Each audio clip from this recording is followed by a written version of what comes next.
Hello hi everyone, welcome back to our channel. आज हम लोग चेक करेंगे ज्ञान जरा हटके की एक वीडियो का टाइटल है आईएमएफ ने यूक्रेन वालों को पैसा दे दिया। Let's jump to the video. दोस्तों जय हिंद, वंदे मातरम। मेरा नाम है सौरभ मशहूरी और आप देख रहे हैं ज्ञान जरा हटके। और आज इस वीडियो में वैसे तो हमारे पास बात करने के लिए बहुत कुछ है और सच कहूँ तो आज के इस वीडियो में हम लोग सिर्फ और सिर्फ बात ही करेंगे, लेकिन फिर भी एक खबर है जो मेरे हिसाब से ऑलरेडी आप लोगों ने डेफिनेटली सुनी ली होगी। बट एक्चुअली में मैं ऐसे यूट्यूब चेक कर रहा था और यूट्यूब पे एक वीडियो मेरे सामने आया वियोन वालों का, और उस वीडियो को मैंने प्ले किया। और वियोन की हमारी ये जो एंकर है, इस एंकर ने उस वीडियो की शुरुआत में जो बोला उसकी वजह से मेरा दिल टूट गया है, मतलब टुकड़े टुकड़े हो गया। ये बेचारी साल 1947 में मोहम्मद अली जिन्ना द्वारा बनाए गए इस संडास को उस वीडियो के अंदर सही से डिस्क्राइब नहीं कर पाई। Do you know which was the first country the Pakistan Prime Minister Shehbaz Sharif visited after coming to power? It was Saudi Arabia. Do you know which is the first country every Pakistani Prime Minister visits after being elected? Again, it's Saudi Arabia. Shahbaz शरीफ पाकिस्तान के प्रधानमंत्री बनने के बाद भीख मांगने के लिए सबसे पहले सऊदी अरेबिया गए थे। और पाकिस्तान के इतिहास में आज तक जितने भी प्रधानमंत्री हुए हैं वो प्रधानमंत्री बनने के बाद सबसे पहले भीख मांगने के लिए सऊदी अरेबिया जाते हैं। ये मेरे हिसाब से पाकिस्तान और सऊदी अरेबिया के जो रिश्ते हैं उन रिश्तों का सही डिस्क्रिप्शन है। बट क्योंकि मोहतरमा नेशनल टेलीविजन पे बैठ के रिपोर्टिंग करती है, सो मोहतरमा की भी मजबूरी है, झंडुओं को प्रॉपर इज्जत नहीं दे सकती। बट हमारी थोड़ी ना कोई मजबूरी है, हम तो संडास को संडास कह सकते हैं। खैर ये तो ऐसी मेरी नजर पड़ी तो मैंने कहा आप लोगों के सामने थोड़ा सा रख दूं। बाकी अगर हम लोग बात करें सऊदी अरेबिया के पाकिस्तान को पैसे ना देने के बारे में, तो मेरे हिसाब से शायद आप लोगों को याद हो तो आज से 5 महीने पहले ही मैंने आप लोगों को ये बात बोली थी कि सऊदी अरेबिया ने पाकिस्तान वालों को एक भी नया पैसा देने से सब मना कर दिया है। क्योंकि आज से तकरीबन 4-5 महीने पहले स्विट्जरलैंड के अंदर जो वर्ल्ड इकोनॉमिक फोरम की कॉन्फ्रेंस हुई थी, उसी कॉन्फ्रेंस में सऊदी अरेबिया की ओर से ये पोजीशन ले ली गई थी कि भैया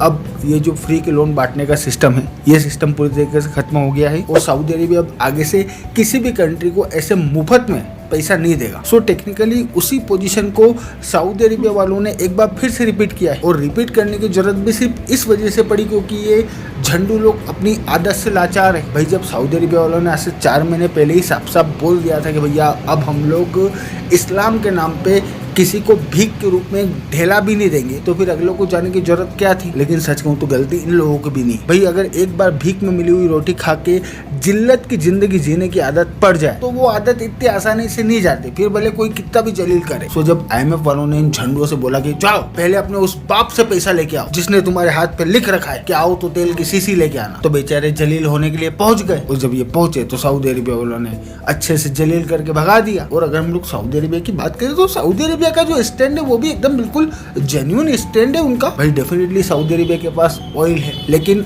ऑयल का पैसा होने के बावजूद भी सऊदी अरेबिया की गवर्नमेंट अपने लोगों से टैक्स के रूप में पैसा वसूल कर रही है। और वहीं ये झंडू लोग सऊदी अरेबिया से वही पैसा लेके अपने लोगों को सब्सिडी दे रहे हैं। तो फिर यहाँ पे सऊदी अरेबिया की गवर्नमेंट का ये पूछना तो बिल्कुल लाजमी है ना कि भैया क्या कारण है जिसकी वजह से सऊदी अरेबिया के लोग इन भिखमंगों को पाले। अगर इस्लाम ही एकमात्र कारण है तो फिर ऐसे तो दुनिया के अंदर तकरीबन 53-54 इस्लामिक देश है। इस्लाम के नाम पे बेचारे किस किस को पालेंगे? जब तक पाल सकते तो पाला। लेकिन अगर किसी आदमी की नाकारा औलाद 75 साल तक सपोर्ट लेने के बावजूद भी अपने पाँव पे खड़ी ना हो सके तो फिर 75 साल बाद तो उस औलाद को पाँव में पत्थर बांध के समुद्र में धक्का देना बनता है ना। वही सऊदी अरेबिया वाले कर रहे हैं। दुखी हो गए बेचारे सुन के कि भैया हम मुसलमान हैं इस वजह से हमको पालो। मेरे को तो कभी कभी लिटरली इस बात का डर लगता है कि ऐसा ना हो कि इन झंडों की हम भी मुसलमान तुम भी मुसलमान वाली बातों से परेशान होके सऊदी अरेबिया वाले अपना धर्म बदल ले कि लो साहब अब तुम ही मुसलमान बचे हो, हमारा पीछा छोड़ो। खैर ये भिख मंगे तो नहीं सुधरने वाले। इस वजह से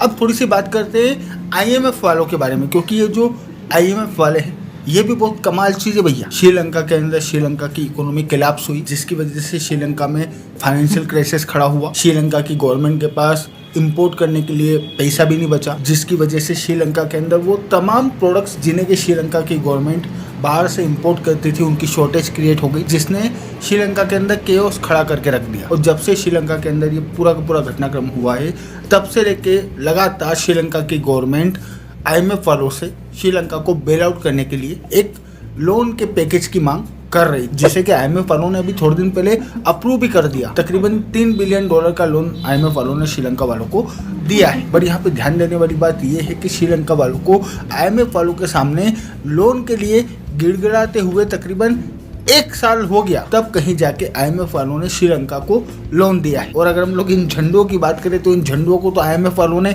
पागल बना के रख रखा है। IMF वाले कभी इनसे कहते हैं कि आधार कार्ड लेके आओ, कभी इनसे कहते हैं पासपोर्ट साइज फोटो लेके आओ। फोटो लेके आते हैं तो IMF वाले बोलते हैं कि भैया फोटो के अंदर पैर नहीं दिख रहे। कभी पैन कार्ड मांगते हैं तो कभी पैन कार्ड की अटेस्ट फोटोकॉपी मांगते हैं। बेचारे डॉक्यूमेंट्स इकट्ठा और IMF वालों की डिमांड्स को पूरा कर करके थक गए, लेकिन IMF वालों ने आज तक इन झंडों को एक ढेला भी नहीं दिया। और श्रीलंका और पाकिस्तान को IMF की ओर से पैसा ना दिए जाने या फिर देर से दिए जाने के पीछे का मुख्य कारण ये है कि IMF वाले यहाँ पे इस बात को इंश्योर करना चाहते हैं कि IMF वाले ये जो पैसा लोन के रूप में दे रहे हैं, एक तो पैसा सही जगह पे खर्च हो और दूसरा समय रहते उस पैसे की रिकवरी भी हो। ये IMF वालों का सिंगल पॉइंट एजेंडा है। बट अभी कुछ समय पहले मार्केट में एक खबर के हिसाब से ये जो हमारे जेलेंस्की साहब का देश यूक्रेन है, जो कि आजकल हैप्पीएस्ट इंडेक्स में भारत से आगे चल रहा है, मतलब मेरे हिसाब से दारू वारू पी के हैप्पीएस्ट इंडेक्स की लिस्ट बनाई होगी, तभी यूक्रेन के लोग भारत वालों से ज्यादा खुश है। और पाकिस्तान वालों की खुशी का तो ठिकाना ही नहीं है। भाई भीख मांग के खाने की खुशी का मुकाबला हम भारत वाले क्या करेंगे। सो हैप्पीनेस इंडेक्स में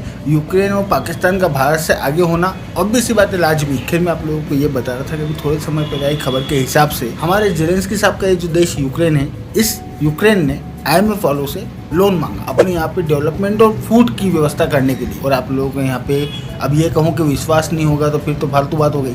भाई विश्वास होना तो लाजमी है, क्योंकि अभी जिस तरीके से वेस्टर्न कंट्रीज ने यूक्रेन वालों को अपने सिर पे बिठा रखा है, कभी कभी तो ऐसा लगता है कि जेलेंस्की साहब कहीं अगर बुढ़ऊ की किडनी मांग ले तो बुढ़ऊ अपनी किडनी भी निकाल के दे दे। सो